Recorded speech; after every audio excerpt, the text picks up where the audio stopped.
אנחנו חנכנו היום מועדון חדש בתרומה הנדיבה של חזון לישראל, Vision for Israel, לחיילים שעושים עבודה מאוד מאוד חשובה ומאוד מאוד קשה.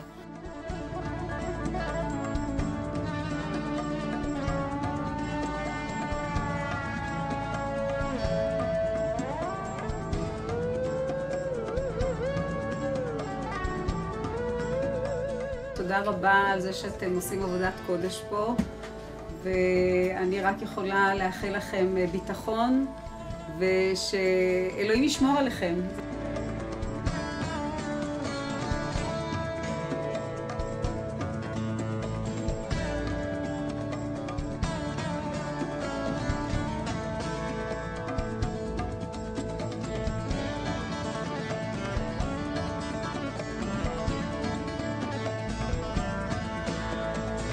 חיים.